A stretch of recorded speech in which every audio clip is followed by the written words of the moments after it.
Hello, everyone. I'm Suzanne Berry. I'm the Interim President and CEO of Association Forum, and I'm delighted to participate today in Ask the CEO.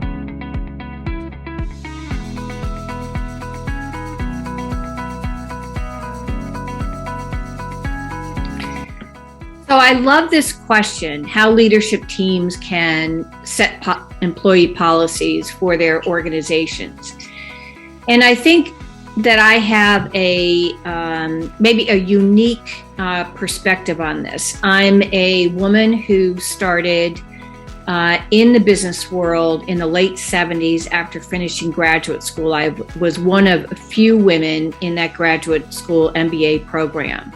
And when I started my career, I thought honestly that I probably could not and would not have a family because I didn't think the business environment at that point was welcoming to that. And so it wasn't really until the early 80s when I seriously began thinking about a family that I wondered how I was going to do that. There certainly weren't the policies and the practices in those days that was welcoming to a two-couple working family where the woman was a professional as well as her spouse.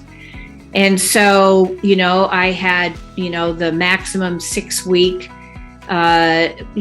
leave. My husband had no leave, so therefore he couldn't be part of that very short bonding time. There certainly weren't the technology. There was not the technology available then to be able to do remote work. There were no computers. There were computers back then, but you couldn't work at home with your computer. So that gave me, I think, a unique perspective when I had the opportunity to make a difference in the lives of families who were thinking about having children and had children. What could I do as an employer to make that both the workplace and their home environment and raising a family possible and an enjoyable experience. So early on in beginning a business, we formed an association management company back in the early 80s. I left the corporate world to join our company. One of the things that I first did was design a program called Reduced Workload so that women who were working for us could reduce their schedule, still have their professional job, but be available to their kids when they came home from school, as an example. We did job sharing, and we created our employee benefits to take advantage, to be able to give the advantage of families and provide benefits to them so that we paid for part of their family benefits. And we tried to do what we could as a young company, as a new company, to try to attract talent. Keep in mind that at the time, our business was state focused at that time in Connecticut. And so we were competing against the insurance industry who had very, very rich employee benefits. We wanted the best staff. And the way we were going to do that to recruit, to attract and retain that staff was to be competitive in any way possible that we could. So maybe it wasn't always providing the richest dental program, but it was providing the most flexibility in terms of their job. And instead of having sick time and vacation time, we called it personal time.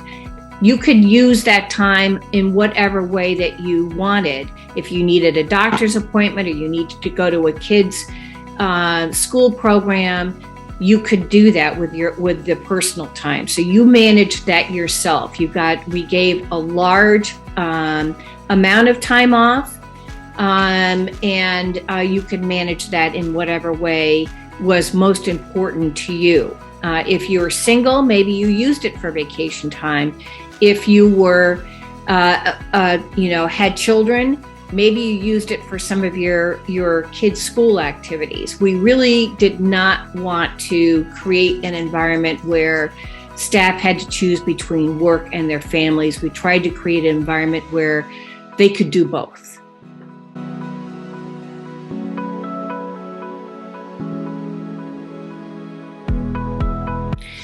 You know, I've always believed that you need to take advantage of a crisis, and COVID certainly presented a crisis. I feel opportunity for employees to prove that in fact you can work remotely, you can be successful, you can move your goals and objectives forward. So as I think about the world going forward, I believe we will not go back to a situation where you're going to be in the office 5 days a week.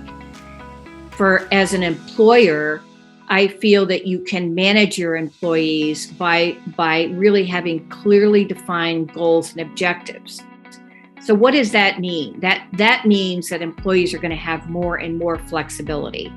They're going to be able to hopefully balance work and their life more realistically and in a way that's going to be positive for them in the work environment as well as the home setting. So what does that mean? I feel it's going to continue to mean flexible work schedules.